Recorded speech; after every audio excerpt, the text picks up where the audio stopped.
Baik, Assalamualaikum warahmatullahi wabarakatuh. Perkenalkan, nama saya Randy Saputra dengan NPM 224111147 dari kelas manajemen 22B. Pada kesempatan kali ini, saya akan mempresentasikan mengenai materi tentang mengembangkan strategi dan rencana pemasaran. Baik, strategi pemasaran ini adalah bagian integral dari perencanaan bisnis yang memberi arah dan langkah konkret dalam mencapai tujuan perusahaan. Nah, rencana pemasaran ini akan mencakup hal-hal yang seperti analisis pasar, penetapan target pasar, dan penentuan strategi produk serta harga.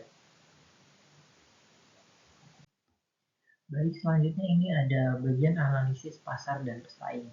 Nah, yang pertama ada data pasar.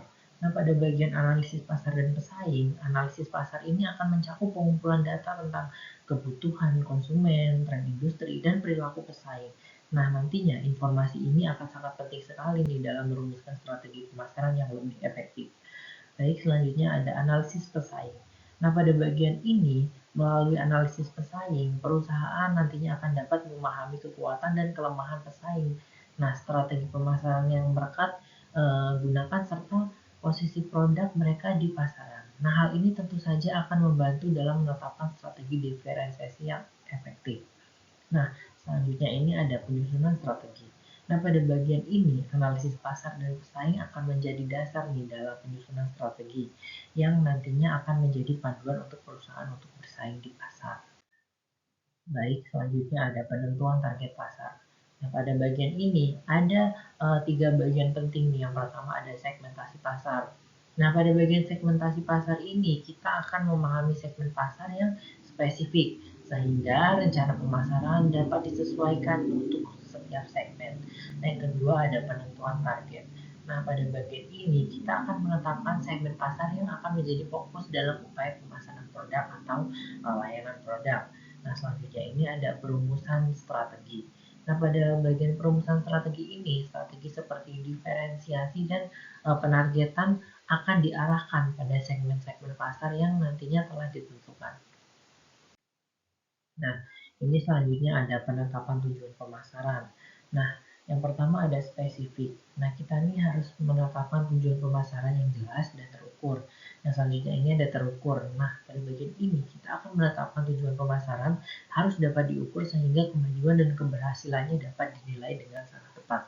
Yang selanjutnya ini ada ambisius. Nah, pada bagian ambisius ini kita juga dapat sembari realistis nih. Untuk tujuan pemasaran juga perlu ambisius agar dapat mendorong pertumbuhan sebuah perusahaan. Nah, yang selanjutnya ini ada strategi produk dan harga. Yang pertama kita harus melakukan inovasi produk. Nah, kita juga harus mengembangkan produk baru atau penyempurnaan produk yang nantinya untuk memenuhi kebutuhan pasar. Yang selanjutnya ada penetapan harga. Kita harus menggunakan strategi penetapan harga yang tepat, termasuk diskon, paket bundling, dan penyesuaian harga. Nah, kita juga harus melakukan strategi pemasaran. Dalam hal promosi, penempatan dan branding produk, strategi ini juga mencakup pada pemahaman dan siklus hidup produk. Nah, ini ada juga strategi promosi dan distribusi. Yang pertama ada mengidentifikasi platform promosi yang tepat seperti media sosial, endorsement, selebriti, atau kegiatan pemasaran yang kreatif. Nah, ini juga ada menentukan saluran distribusi yang efektif seperti penjualan langsung, retail, atau e-commerce. Nah, ini juga ada juga menjelaskan langkah-langkah tersusun yang nantinya akan dilakukan termasuk alokasi anggaran promosi dan manajemen rantai pasokan. Nah, ini juga ada rencana tindak lanjut dan pengukur kesuksesan. Nah, yang pertama ada rencana implementasi. Nah, kita harus melakukan penjadwalan kegiatan dan sumber daya yang diperlukan untuk mengimplementasikan strategi pemasaran. Nah, ada juga pengukuran kinerja. Kita juga harus menganalisis metrik seperti ROI, market share, dan persepsi merek untuk mengevaluasi keberhasilan strategi pemasaran. Nah, kita juga harus melakukan penyusunan strategi berdasarkan hasil pengukuran penyesuaian dan perbaikan dilakukan untuk memaksimalkan kinerja dari pemasaran. Nah, ini ada kesimpulan dan rekomendasi. Yang pertama kita harus melakukan analisis hasil. Nah, tujuannya ini untuk menganalisis hasil dari seluruh kegiatan pemasaran dan rencana implementasinya.